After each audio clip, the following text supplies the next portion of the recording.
네, 오늘은 이 야고보서 2장 1절에서 13절까지의 말씀을 가지고 우리는 차별하지 않습니다 라는 이 주제로 말씀을 나누도록 하겠습니다. 우리 먼저 스스로를 향해서 그렇게 선포했으면 좋겠습니다. 하나님께서 나를 사랑하십니다.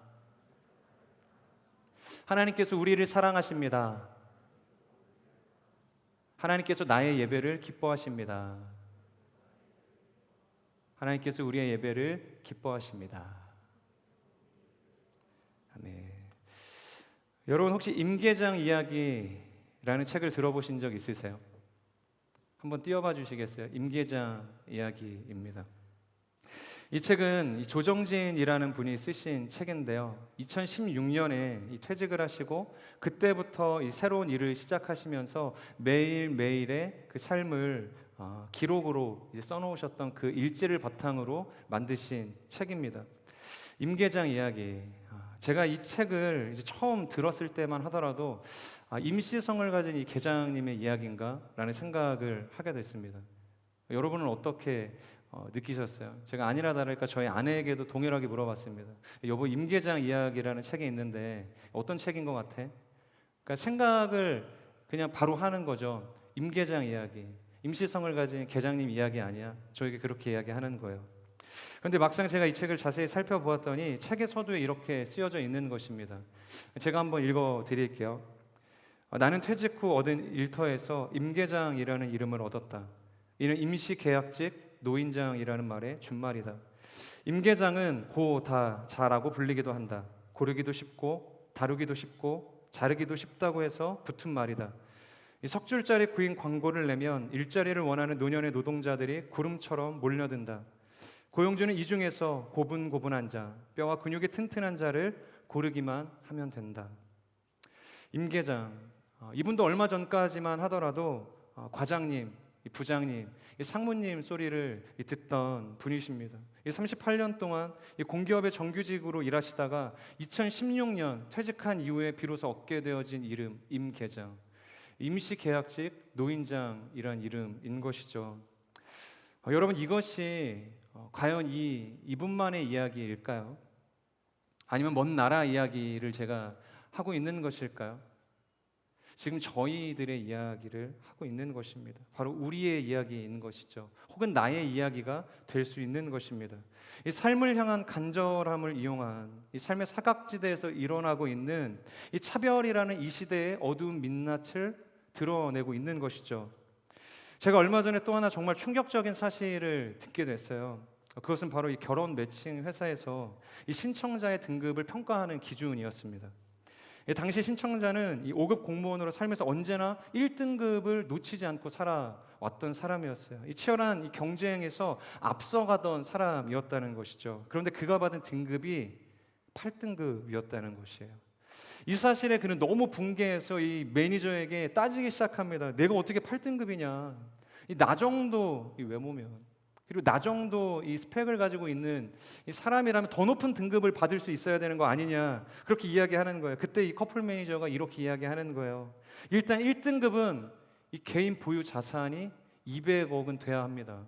그럼 1등급 받으시려면 이 개인 보유 자산이 200억이 되어야 한대요. 물론 이 결혼 이 정보 회사마다 다르긴 하겠지만 그곳에선 그랬다는 거예요. 그리고 의사 그리고 변호사들도 빈번하게 이 8등급을 받기도 한다는 거죠. 그러니까 실제로 보면은 이 8등급이라는 게 그렇게 낮은 수치는 아니니 안심해라, 걱정하지 마라, 의사나 변호사 만날 수 있다, 이렇게 이야기해 주는 거예요. 제가 이야기를 듣고 나서 정말 한숨이 나오더라고요. 야, 진짜 이 세상에 본질이 많이 흐려졌구나. 아무리 결혼이 일륜지 대사이기 때문에 많은 것을 고민할 수밖에 없고 고려해야 하고 신중해야 할 영역이기는 하지만 어떻게 이 사이드 옵션이 이 메인 옵션이 되어질 수 있는가? 정말 탄식이 나오는 거예요. 이제는 그 옵션이 이 결혼의 가능 유무를 결정하는 가장 중요한 가치가 되어졌다는 것이죠. 이것은 사랑이 없어도 조건만 맞으면 언제든지 결혼할 수 있는 시대가 열렸다는 거예요. 그리고 그것을 반대로 이야기하면 사랑이 없어도, 아니 아무리 사랑을 해도 조건이 안 맞으면 결혼할 수 없는 시대이기도 하다는 것이죠. 여러분, 이것도 결국에는 차별인 것입니다. 이처럼 우리는 차별의 세상 속에서 살아가고 있습니다.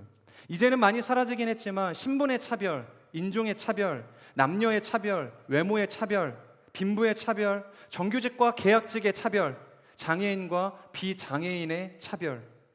우리는 때로 차별을 당하기도 하고 때론 누군가를 차별하는 삶을 살아가기도 합니다. 그렇다면 여러분, 이 차별은 이 세상 속에서만 일어나는 이야기일까요? 그렇다면 성경은 어떻게 이야기하고 있을까요? 아브라함을 한번 기억해 보세요. 그가 이스마엘을 미워한 것은 아니었지만 그는 본처였던 사라의 아들 이삭을 유독 사랑했습니다. 편애, 차별인 것이죠. 이삭은 어땠어요? 그에게 쌍둥이 아들이 있었습니다. 야곱과 에서였죠. 이삭은 이 첫째 아들 에서만 사랑했습니다. 그리고 엄마 리브가는 막내 야곱을 더 사랑했죠. 결국 이 부모의 빗나간 이 사랑이라는 차별 때문에 이 두 형제는 정말 잊을 수 없는 상처를 그 평생 가져가게 되었죠. 그렇게 차별의 아픔을 겪었다면 자신은 그렇게 살지 말아야지. 야곱의 삶은 어땠을까요? 그에게는 12아들이 있었죠. 그런데 요셉에게만 채색 옷을 입혀주었다 성경에서 기록하고 있습니다.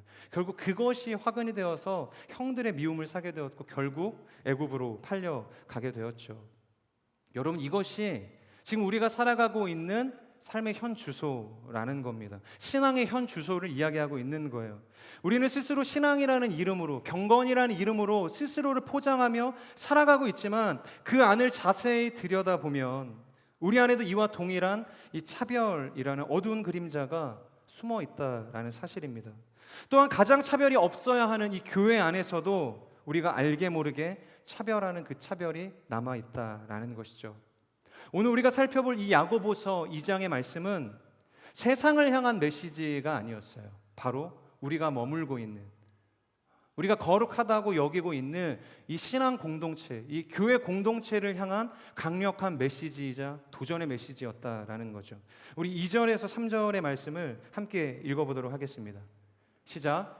만일 여러분의 회당에 금반지를 끼고 화려한 옷을 입은 사람이 들어오고 또 누더기 옷을 걸친 가난한 사람이 들어올 때 화려한 옷을 입은 사람을 보고는 여기 좋은 자리에 앉으시오라고 말하고 가난한 사람에게는 거기 섰든지 내 발판 아래 앉으시오라고 말한다면.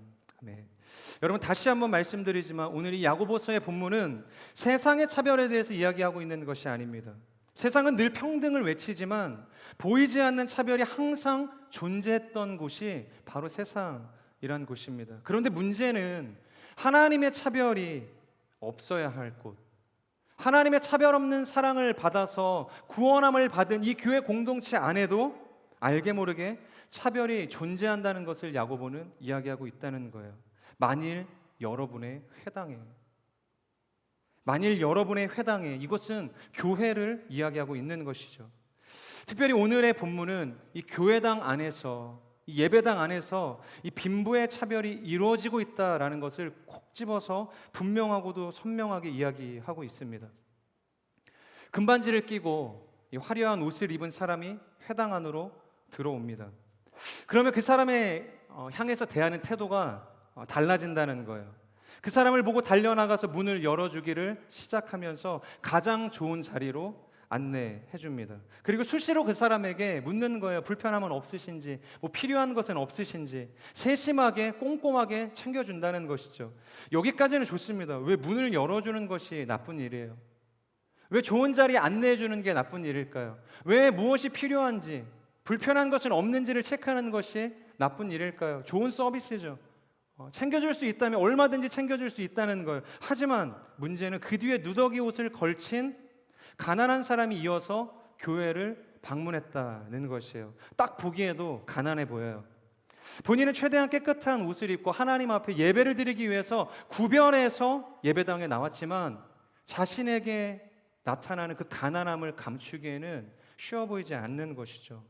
그래서 그런지 아무도 그에게 신경을 써주지 않아요. 관심이 없습니다. 어디에 앉아야 할지를 몰라서 두리번거리고 있는데 그 사람에게 관심이 있는 사람이 아무도 없어요. 자리를 안내해주는 사람이 없는 거예요. 그래서 용기를 냅니다. 뒤를 돌아보니 한 사람이 서 있는 거예요. 교회 리더십일 수도 있고 중직자일지도 모르겠습니다. 가서 물어보는 거예요. 제가 어디에 앉을 수 있을까요? 이 자리가 꽉 차 있는 것 같은데 제가 앉을 수 있는 자리가 혹시 있을까요? 용기를 내서 물어보았는데 뭐라고 답변을 하냐? 거기에 서 있든지 아니면 내 발판 아래 앉든지. 여러분, 여기서 이 헬라어 이 발판은 이 휘포포디온으로 발 안에 까는 발판을 이야기합니다. 즉 바닥에 널브러져 있는 이 아무렇게나 널브러져 있는 이 발판 아래 아무데나 선택해서 앉든지 말든지 알아서 하라고 지금 이야기하고 있다는 거예요. 여러분, 이것이 교회 안에서 이루어지고 있는 그 참혹한 사실을 야고보는 지적하고 있는 것이죠. 이것과 관련된 좋은 영상이 있어서 여러분들과 함께 좀 보고서 계속해서 이야기를 나누도록 하겠습니다. 오늘 우리가 살펴본 이 본문의 내용, 이것은 단순히 1세기 초 교회 안에서 이루어지고 있던 상황에 대해서 이 야고보가 비유적으로 만들어낸 이야기가 아니었다는 거죠. 지금도 2000년이 지난 오늘날을 살아가고 있는 우리의 교회 안에서 동일하게 일어나고 있는 일이었다는 것이죠. 여러분, 우리는 교회 안에 차별이 없기를 바라요. 공평하고 정의롭기를 원합니다. 하지만 차별이 있다는 거예요. 우리가 아니라고 해도 분명 차별은 존재합니다. 그것이 크든 적든, 그것을 내가 인식하든 인식하지 못하든 우리 안에는 여전히 이러한 차별이 남아 있다는 것이죠. 근데 오늘의 본문을 보면 하나님께서는 우리에게 뭐라고 말씀하시냐? 아무도 차별하지 말라. 우리 안에, 그리고 우리는 여전히 노력하고 있지만 그럼에도 불구하고 남아있는 그 작디 작은 차별조차도 결코 용납하지 말고 차별하지 말라고 지금 강력하게 도전하고 계신다는 것입니다. 우리 1절의 말씀을 개역개정 버전으로 함께 읽도록 하겠습니다. 시작. 네, 형제들아, 영광의 주 곧 우리 주 예수 그리스도에 대한 믿음을 너희가 가졌으니 사람을 차별하여 대하지 말라. 분명하고도 명확하게 명령하고 계세요. 사람을 차별하여 대하지 말라. 그런데 2장의 내용을 계속해서 읽어 내려가다 보면 이 하나님의 명령의 강도가 점점 강해지는 것을 알 수 있습니다. 9절의 말씀을 이어서 함께 읽겠습니다. 시작. 그러나 만일 여러분이 겉모습으로 사람을 판단한다면 죄를 짓는 것이며 율법이 여러분을 범죄자로 판정할 것입니다. 1절에서는 단순히 차별하지 말라고 명령하고 있습니다. 그런데 이제는 하나님께서 차별하는 것을 향해서 뭐라고 이야기하세요? 죄라고 분명하게 이야기하고 계시죠. 우리는 간음을 죄라고 생각해요. 그리고 살인은 더 큰 죄라고 생각하죠. 하지만 차별에 대해서는 그렇게까지 심각하게 생각하지는 않는다는 거예요. 때로는 나도 차별을 받을 때가 있고 때로는 나도 누군가를 차별하기도 하고, 우리가 삶이라는 곳을 살아가다 보면 이 차별이라는 것은 자연스럽게 받아들일 수 있어야 하는 것 아니냐, 그렇게 대수롭지 않게 생각할 수 있다는 거예요. 그런데 성경은 뭐라 그래요? 아니다. 분명하게 하나님께서 말씀하고 계세요. 만일 여러분이 겉모습으로 사람을 판단한다면 죄를 짓는 것이니, 죄를 짓는 것이라는 거예요. 그리고 13절까지 가면 이 차별에 대해서 더욱 강력하게 말씀하고 계십니다. 13절, 긍휼을 베풀지 않는 사람에게는 긍휼 없는 심판이 있을 것입니다. 긍휼은 심판을 이깁니다. 여러분, 이것이 얼마나 충격적인 메시지인가요? 이 사소한 차별로 시작된 우리의 죄가 종말에는 하나님의 긍휼 없는 심판으로까지 이어지게 된다는 것을 지금 이야기하고 있는 거예요. 여러분, 그렇기 때문에 우리는 끊임없이 말씀을 통해서 나를 돌아볼 수 있어야 합니다. 우리 안에 남아있는 그 차별이라는 죄의 잔재들을 나도 모르게 허용하고 수용하고 행하고 있는 것은 아닌지, 나에게 그 차별적인 모습은 없는지를 날마다 그 말씀에 비추어서 돌아보는 삶을 살아가야 한다는 것이죠. 그리고 하나님께서 나를 차별 없이 대해 주신 것처럼 우리도 서로를 차별 없이 대하기 위해서 사랑하며 살아갈 수 있어야 한다라는 것이에요. 최근 우리가 큐티하고 있는 이 누가복음 15장을 보면은 아까 동효 형제님께서도 그 간증을 하시면서 언급해 주셨던 단락이기도 해요. 그는 생존에 계시는 아버지의 유산을 떼어달라고 할 만큼 아나 무인이었습니다. 그 많은 재산을 얼마 지나지 않아 모조리 탕진해버릴 만큼 그 둘째 아들의 삶은 결격 사유가 많았던 인생이었죠. 이 집 떠나면 고생이라고 이제는 그에게 남은 유산도 아무런 소망도 없는 지경에 이르렀습니다. 하다못해 돼지가 먹는 그 쥐염 열매조차 그에게 주는 사람이 없었다는 거예요. 이제는 아버지의 집으로 돌아가는 것 말고는 그가 선택할 수 있는 선택지는 없었어요. 결국 그는 결정하죠. 아버지의 그 집에서 종으로라도 어떻게 빌붙어서 살아야겠다. 그러니까 아버지의 집에 있는 그 종의 그 삶이 지금 내가 살아가고 있는 이 삶보다 훨씬 윤택하겠다라고 판단을 한 것이죠. 그래서 체면을 버리고 미안함을 버리고 다시 아버지의 집으로 돌아가게 돼요. 여러분, 그때 어떤 일이 일어났다고 성경은 기록하고 있죠. 마치 아버지는 그를 기다리고 있었다는 듯이 버선발로 뛰어가 그를 맞이하고 아들의 목을 껴안고 입을 맞추었다. 목을 껴안고 입을 맞추었다. 이것은 화해의 표현을 이야기하는 것이죠. 그런데 여러분 한번 생각해 보세요. 지금 누가 화해를 요청해야 되는 상황이죠? 아버지는 피해자잖아요. 아버지는 그 사과, 그 화해를 받아야 되는 사람이라는 거예요. 오히려 이 둘째 아들이 아버지에게 돌아와서 그동안의 잘못을 뉘우치고 잘못했습니다, 용서해 주십시오, 이렇게 아버지의 용서를 구해야만 한다라는 것이죠. 여러분, 이것이 일반적인 그림인 것이에요. 하지만 성경은 무엇라고 이야기하냐? 돌아온 둘째 아들이 어떠한 말을 꺼내기도 전에 아버지가 먼저 달려가 그를 영접하고 품어주었다. 아버지의 사랑으로 그를 맞이해 주었다. 그렇게 기록하고 있습니다. 또한 누가복음 19장을 보면 삭개오의 이야기가 나오죠. 삭개오는 당시 세리장이라는 직업을 가지고 있었습니다. 여러분, 세리라는 직업은 이 로마 제국에 붙어서 이 동족에게 혈세를 뜯어내던 아주 악질 중의 악질이었죠. 매국노였던 거예요. 그 중에서도 삭개오는 그 세리의 장이었습니다. 아마도 그 주위에는 아무도 없었을 거라고 생각이 돼요. 친구도 없었을 것이고 이 사랑하는 가족도 그의 그 사랑, 그 삶에 그 질색을 하면서 멀리했을지 모르겠습니다. 돈을 벌어서 삶은 참 풍족한데 외로웠던 인생이 이 삭개오의 삶이 아니었는가 생각을 해보는 것이죠. 그런데 본문을 보면 그의 인생에 누가 찾아오셨다? 예수님께서 찾아오셨다라고 이야기하고 있어요. 삭개오가 예수님을 먼저 찾아간 것이 아니라 예수님께서 그 삭개오를 찾아오셨다, 그렇게 기록하고 있어요. 삭개오야, 나무에서 속히 내려와라. 내가 오늘 너희의 집에서 머물러야겠다. 이것이 삭개오와 예수님의 첫 만남이자 예수님의 첫 멘트였다는 거예요. 여러분, 그때 어떤 일이 일어나게 되나요? 누가복음 19장 8절의 말씀입니다. 그 즉시 삭개오는 자신이 가진 소유의 절반을 가난한 사람에게 떼어주겠다고 이야기하는 거예요. 그리고 내가 강탈한 재산이 있다면 4배를 쳐서 갚겠다라는 이 회개의 변화가 일어나게 되는 것이죠. 사랑하는 여러분, 우리는 때때로 착각할 때가 있어요. 나 정도면 괜찮지, 나 정도 신앙이면 굉장히 훌륭하지, 이 정도 열심을 가지고 살아간다면 하나님께서 나에게도 복 주실 만하지, 은혜 주실 만하지라고 생각을 해요. 여러분, 우리의 이런 잘못된 의가 얼마나 하나님의 그 복음의 은혜를 무가치하게 만드는 것인지 모릅니다. 여러분, 우리의 구원은 우리가 노력해서 얻은 것이 아닙니다. 우리의 믿음도 우리의 회개도 그 어떤 것도 구원에 있어서 우리의 노력으로 이루어진 것은 하나도 없다라는 거예요. 사도 바울이 이야기하죠. 성령으로 말미암지 않고는 누구도 예수 그리스도를 주라고 시인할 수 없다. 성령의 역사라는 겁니다. 또한 사도행전 2장을 보면 성령께서 역사하셨을 때 어떠한 일이 일어나죠? 죄사함을 얻는 회개가 일어났다. 그리고 이렇게 이야기를 합니다. 이 모든 것은, 이 모든 성령의 역사는 하나님께서 너희에게 주신 은혜의 선물이다. 때문에 누구도 이를 자랑하지 못할 것이다. 우리의 믿음도 우리의 회개도 우리의 구원도 바로 하나님의 선물이라는 것이죠. 사랑하는 여러분, 만약 하나님께서 우리를 차별하기로 작정하셨다면 이곳에서 구원받을 수 있는 사람이 한 사람이라도 있을까요? 이곳에서 설교하고 있는 저라고 해서 구원받을 수 있을까요? 믿음의 조상이라는 아브라함이라고 할지라도 구원받을 수 있을까요? 이 로마서 4장을 보면 아브라함이 하나님을 믿으니 하나님께서 이것을 그의 의로 여기셨다라고 이야기합니다.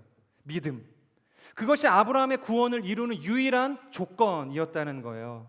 그런데 여러분, 그 믿음마저 누가 주셨다고요? 하나님께서 은혜로 주신 선물이라는 거예요. 믿음이 그의 의가 되었는데 그 믿음을 그의 안에서 발생해서 만들어낸 것이 아니라 하나님으로부터 부여받은 것이었다는 거예요. 그것이 아브라함이 얻은 구원의 의였습니다. 오늘 본문의 5절을 보면 그래서 이렇게 이야기하고 있죠. 우리 5절의 말씀을 함께 읽겠습니다. 시작. 내 사랑하는 형제들이여 들으십시오. 하나님께서는 세상에서 가난한 사람들을 택해 믿음에 부유한 사람이 되게 하시고 하나님을 사랑하는 사람들에게 약속하신 그 나라의 상속자가 되게 하지 않으셨습니까? 하나님께서 누구를 선택하셨다고 이야기하죠? 바로 가난한 자를 택하셨다 이야기하고 있습니다. 여기서 가난하다라는 것은 1차적으로는 육신적인 가난함을 이야기하죠. 그리고 본질적인 의미는 심령의 가난함을 이야기합니다. 그래서 예수님께서 팔복을 선언하실 때 심령이 가난한 자는 복이 있다라고 이야기하셨어요. 여기에서 가난에 해당하는 이 헬라어 단어는 이 프토코스라는 단어가 사용됩니다. 이 뜻은 파산당하다.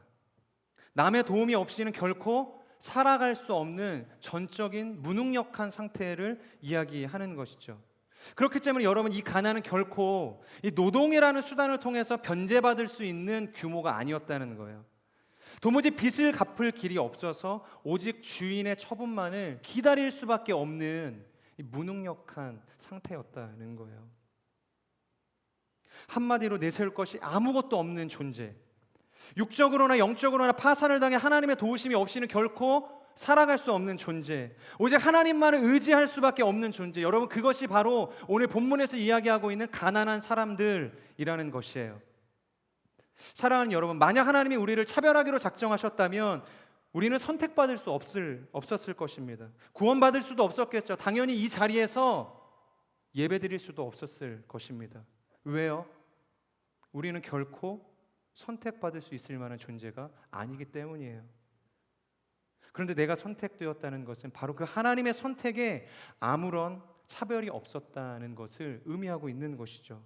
헬라인이나 유대인이나 이방인이나 야만인이나 지혜 있는 자나 지혜 없는 자나 율법 있는 자나 율법 없는 자나 할례자나 무할례자나 부한 자나 가난한 자나 그 어떤 존재도 차별하지 않으시고 선택하셔서 믿음의 부요한 자가 되게 하셨고 그 하나님의 나라를 상속하게 하셨다라고 오늘 야고보 기자는 이야기하고 있습니다. 그렇기 때문에 하나님께서는 우리에게 이렇게까지 강력하게 이야기하고 계시는 거예요. 내가 너희를 차별 없이 선택하지 않았냐? 1절의 말씀, 그러므로 너희가 주 예수 그리스도에 대한 믿음을 가졌으니 사람을 차별하여 대하지 말라. 9절입니다. 만일 너희가 사람을 차별하여 대한다면 그것은 죄를 짓는 것이니. 마지막 13절, 긍휼히 행하지 않는 자에게는 긍휼 없는 심판이 있을 것이다. 최근 이 포괄적 차별금지법이 국회에 상정되어서 정말 이 많은 논란과 갈등을 만들어내고 있습니다. 이 법이 통과되기만을 원하는 쪽에서는 이렇게 이야기하죠. 차별 없는 세상을 한번 만들어보자. 아직까지 우리 안에 남아있는 그 차별을 없애기 위해서는 지금의 법만으로는 부족하다. 더 확실한 법, 징계를 할 수 있는 법, 그래서 처벌을 할 수 있는 법까지 만들어야 한다라고 이야기하는 것이죠. 그리고 이 포괄적 차별금지법을 반대하고 있는 우리 기독교를 향해서는 편협한 시각이다, 일방적인 주장이다, 구시대적 발상이다, 자신들의 종교적 신념을 위해서 모든 사람들이 평등해질 수 있는 법을 반대하고 있다라고 이야기합니다. 모든 사람들이 평등한 세상, 차별 없는 세상을 만들기 위해서 이렇게 노력하고 있는데 왜 반대하고 있냐? 이것은 마치 우리가 차별을 넘어 평등으로 가는 그 길을 가로막고 있는 사람들이 있는 것처럼 이야기를 하고 있다는 것이죠. 하지만 오늘 우리가 보았던 본문처럼 여러분, 아니에요. 오히려 하나님께서는 더 엄격한 기준을 가지고 우리를 향해서 차별하지 말라고 이야기하고 계세요. 아니, 명령하고 계신다는 거예요. 내가 창조한 저 사람을 왜 너의 기준으로, 너의 생각으로 판단하느냐? 내가 내 아들을 죽이기까지 사랑해서 구원한 저 사람을 왜 내가 차별하고 판단하고 정죄하냐라며 매우 단호하게 그것은 죄다, 그리고 그 죄에는 내가 반드시 심판을 물릴 것이다 라고 하나님께서는 분명하고도 명확하게 말씀하고 계신다는 거예요. 그래서 여러분, 우리는 차별하면 안 되는 것이에요. 그것은 이 세상의 처벌이 겁나서 차별하지 않는 것이 아니라 그것보다 더 무서운 하나님의 긍휼 없는 심판이 우리의 삶을 기다리고 있기 때문에 우리 안에 남아있는 이 차별의 모습을 없애기 위해서 우리는 끝까지 노력해야 하는 것이죠. 처벌하지 않기 위해서, 차별하지 않기 위해서 우리는 날마다 말씀 앞에 내 모습을 돌아보며 서로를 사랑하기 위해서 애써야 한다는 것이죠. 그런데 여러분, 오늘날 우리에게 닥친 이 포괄적 차별 금지법의 문제는 차별에 대한 문제가 아니라는 거예요. 차별의 문제가 아니라 바로 구별에 대한 문제인 것입니다. 세상은 계속해서 이 젠더 이슈를 가지고 이것이 차별이라고 이야기하고 있죠. 성적 지향, 이 성별 정체성에 대해서 차별이라고 이야기하고 차별 금지법을 하루속히 만들어야 한다고 이야기하고 있습니다. 하지만 하나님께서는 이것에 대해서 차별이라고 이야기하시는 것이 아니라 구별이라고 이야기하고 있는 것입니다. 구별하라고 말씀하시는 거죠. 창세기 1장 27절 우리가 개역개정 버전으로 함께 읽도록 하겠습니다. 시작. 하나님이 자기 형상 곧 하나님의 형상대로 사람을 창조하시되 남자와 여자를 창조하시고. 하나님께서는 사람을 창조하시면서 이렇게 말씀하셨어요. 하나님이 자기 형상 곧 하나님의 형상대로 사람을 창조하실 때 남자와 여자를 창조하시고, 하나님께서는 차별을 분명히 죄라고 이야기하세요. 너희가 차별하여 사람을 대하면 나도 너희를 긍휼없는 심판으로 대할 것이다. 하지만 여러분, 이것이 구별까지 하지 말라는 이야기는 아니라는 것이에요. 이것은 모든 것을 허용해 주어야 한다는 것을 이야기하는 것이 아니죠. 모든 구별이 다 사라졌다는 것을 의미하는 것이 아닌 것입니다. 하나님께서는 차별에 대해서도 분명하지만 오히려 구별에 대해서는 더 단호하시고 더 세심하시다는 것입니다. 특별히 죄의 문제, 죄 오염의 문제, 죄가 들어오는 문제에 있어서는 잔인하니만큼 철저하시고 단호하신 분이 바로 하나님이신 거예요. 그래서 하나님께서는 단 하나도 남기지 말고 아말렉 족속을 진멸하라고 사울에게 명령하고 계시는 거예요. 그리고 끊임없이 우리에게 구별하라, 구별하라, 구별하라 말씀하세요. 이 출애굽기를 보면 하나님께서 이스라엘 백성을 애굽으로부터 피신시키시는 장면이 나옵니다. 그 장면에서 하나님께서 이렇게 말씀하세요. 그날에 나는 내 백성이 거주하는 고센 땅을 구별하여. 하나님께서는 땅도 지금 구별하고 계세요. 당신의 백성들이 머물 그 고센 땅을 구별하고 계신다는 거예요. 그리고 이어서 23절을 보면 내가 내 백성과 내 백성 사이를 구별하리니, 지금 하나님의 백성과 이 애굽 백성을 구별하고 계신다는 거예요. 구정에 와서는 이스라엘의 가축과 이 애굽의 가축마저 구별하고 있는 것을 볼 수 있어요. 여러분, 여기서 끝나나요? 13장으로 넘어가면 처음 난 모든 것은 다 거룩히 구별하라고 이야기하고 계십니다. 여러분, 우리가 왜 11조를 드려야 합니까? 왜 예물을 구별해서 하나님께 드려야 돼요? 다른 돈은 지금 차별하시는 거예요? 다른 돈은 차별하기 때문에 우리가 이 11조를 구별해서 10분의 1을 떼어 하나님께 드리는 건가요? 아니요. 하나님 우리에게 주신 그 예물을 구별하라고 지금 이야기하시는 거예요. 왜 우리가 결혼을 통해 한 사람의 배우자만을 선택해야 하나요? 종속되는 건가요? 구속되는 건가요? 그것은 수많은 사람 중에서 나의 배우자만을 구별하겠다라는 용기인 거예요. 이 사람만을 내가 선택해서 구별해서 사랑하겠다고 지금 이야기하는 것입니다. 오늘 우리는 입교 예식을 진행했죠. 여러분, 왜 입교의 예식을 진행할까요? 세상에 말하는 것처럼 수많은 종교를 그냥 우리가 선택해서 믿으면 되지 않나요? 그런데 우리가 그 하나님만을 나의 구원자로, 나의 유일한 소망으로 구별하는 의미가 이 입교의 예식에 있는 거예요. 그 하나님만을 구별해서 나의 구세주로 여기며 살아가겠다는 결단의 고백이 이 입교의 예식 가운데 있는 것입니다. 그래서 레위기 20장 24절을 보면 이렇게 이야기하죠. 나는 너희를 만민 중에서 구별한 너희의 하나님 여호와다. 그분이 우리를 구별하셨다는 거예요. 그리고 에스겔 44장으로 가서는 이렇게 이야기하죠. 23절의 말씀, 내 백성에게 거룩한 것과 속된 것의 구별을 가르치며 부정한 것과 정한 것을 분별하게 할 것이며, 내 백성에게 거룩한 것과 속된 것을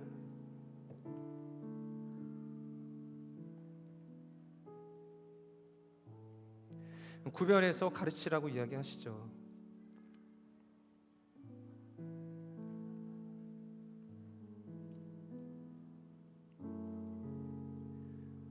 어떤 것이 거룩한 것인지, 어떤 것이 속된 것인지를 구별하는 것이 점점 어려워지는 이 세상 속에서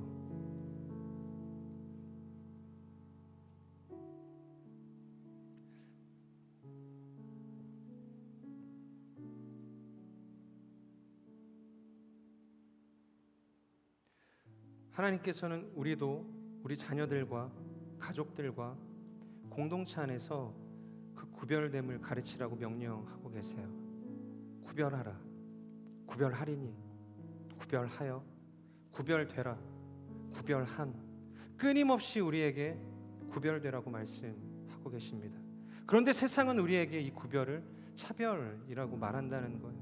하나님께서 만드신 남자와 여자 외에 또 다른 성을 차별해서는 안 된다고 외치고 있는 것입니다. 아니, 이제 그 다른 성에 관하여 지적하거나 부정적으로 이야기하거나 또는 그들이 모욕감을 느낀다면 처벌해야 하니 법을 만들어야 한다고 이야기하고 있는 것이에요. 사랑하는 여러분, 우리에게 있어서 이 차별금지법의 문제는 결코 차별의 문제가 아니에요. 구별의 문제인 것입니다. 만일 이것이 차별의 문제였다면 예수님의 그 인카네이션, 그분의 성육신의 사건도 없었을 것입니다. 자신의 하나뿐인 아들을 이 땅으로 내보내지도 않으셨을 것이고 예수님께서도 우리를 위해서 자신을 희생하시지 않으셨을 거예요. 그분께서는 오직 우리를 사랑하시기 때문에, 우리를 차별하지 않으시기 때문에, 우리를 구별하여 구속하길 원하셨기 때문에 이 땅에 오셨다는 것이죠. 사랑하는 여러분, 그분의 사랑은 차별에 있지 않고 오직 구별함에 있습니다. 그분은 우리를 결코 차별하지 않으시고 다만 구별하길 원하신다는 거예요. 따라서 우리의 삶도 결코 차별해서는 안 될 것입니다. 하지만 오직 구별되어짐은 추구하며 살아가야 할 것입니다.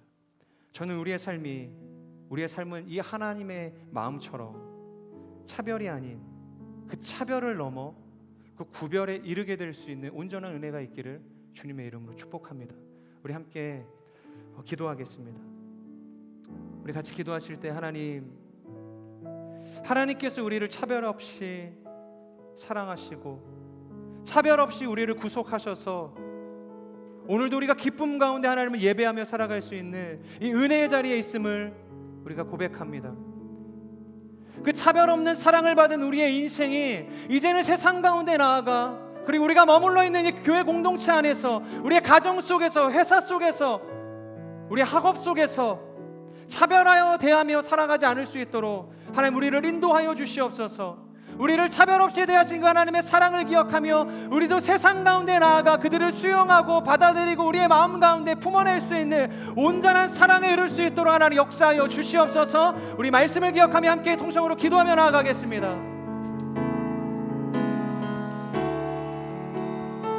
사랑하는 주님, 하나님께서 우리를 부르셨음을 믿습니다.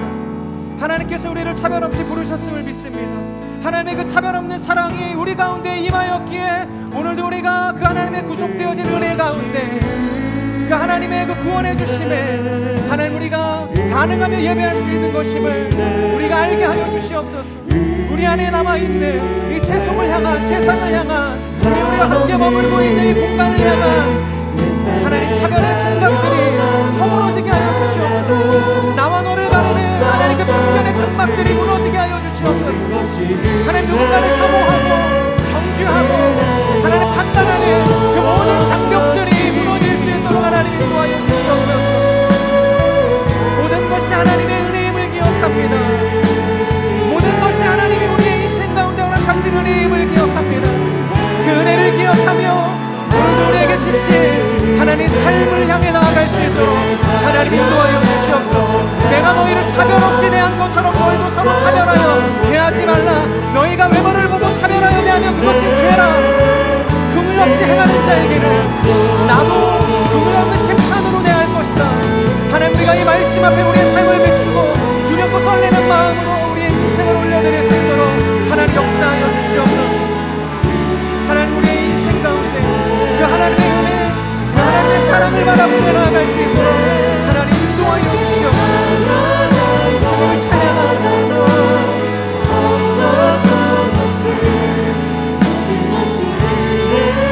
우리 함께 고백하며 나아갑시다.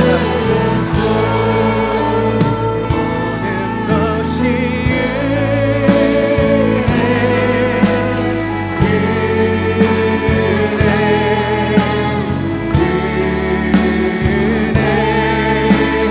하나님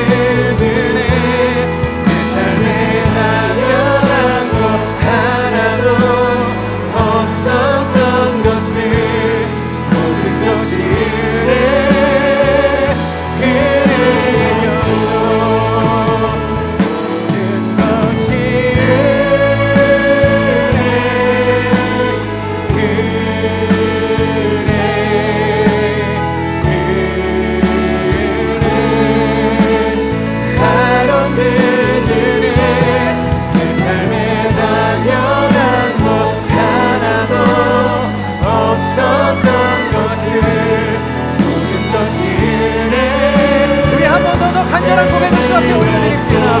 모든 것이 은혜,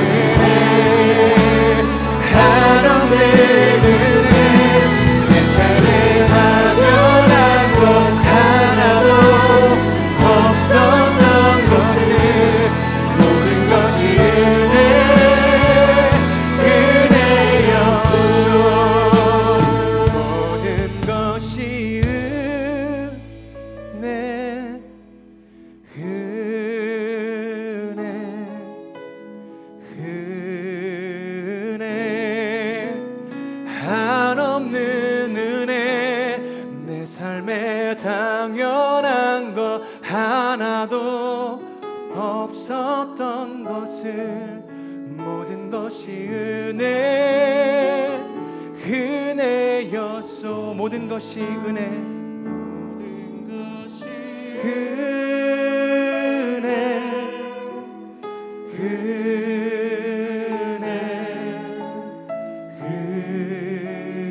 은혜, 한없는 은혜, 내 삶에 당연한 것 하나도 없었던 것을 모든 것이 은혜, 은혜였소. 사랑하는 주님 감사합니다. 모든 것이 하나님의 은혜임을 우리가 고백합니다. 하나님께서 주신 이 모든 은혜 안에 우리의 지분이 1%도 없음을 우리가 고백하는 인생이 될 수 있도록 인도하여 주시옵소서. 오직 하나님의 전적인 은혜가, 그분의 열심이, 그분의 인내하심이 우리의 구원을 온전케 했음을 하나님 우리가 믿음으로 고백하며 나아가는 인생이 될 수 있도록 하나님 역사하여 주시옵소서. 자격 없는 우리의 인생, 조건 없는 하나님의 은혜로 부르셔서 하나님의 그 구원을 완성하신 것처럼 차별 없이 우리의 인생을 품으시고 우리를 인내하시고 사랑해 주셨던 그 하나님 아버지의 마음으로 우리도 세상을 향하여서 차별 없는 마음으로 나아갈 수 있도록 하나님 역사하여 주시옵소서. 그 차별 없는 사랑, 그 차별 없는 은혜 안에 머물러 살아가는 복된 인생이 될 수 있도록 하나님 우리를 인도하여 주시옵소서. 단순히 세상이 말하는 그 차별 있는 이름 안에 우리가 차별로 반응하는 것이 아니라 온전한 구별되어짐으로 거룩함으로 나의 삶을 하나님께 올려드림으로 반응하며 나아갈 수 있도록 하나님 인도하여 주시옵소서. 차별이 아니라 하나님 안에서, 하나님의 그 거룩하심 안에서 우리의 구별되어짐을 우리가 믿음으로 당당히 외치며 살아갈 수 있는 하나님 우리의 삶을 하나님 축복하여 주시옵소서. 그래서 그 세상의 편견 속에, 그 세상의 그 외침 속에 오히려 우리가 정죄를 받고 우리가 움츠려드는 것이 아니라 우리는 차별하지 않습니다. 우리는 오히려 사랑합니다. 다만 세상이 하나님 앞에 구별되기를 원할 뿐입니다. 나의 삶이 하나님께 다만 거룩하게 구별되어지길 원할 뿐입니다. 이 믿음의 고백을 가지고 한평생의 삶을 선하신 하나님의 나라를 위해 살아갈 수 있는 우리 모두의 인생이 될 수 있도록 역사하여 주시옵소서. 그렇게 함께 하실 주님을 찬양합니다. 사랑하는 예수 그리스도의 이름으로 감사하며 기도드립니다. 우리의 찬양을 받으시고 예배를 받으시고 우리의 기도를 받으신 주님 앞에 우리 감사의 박수 올려드립시다. 아멘.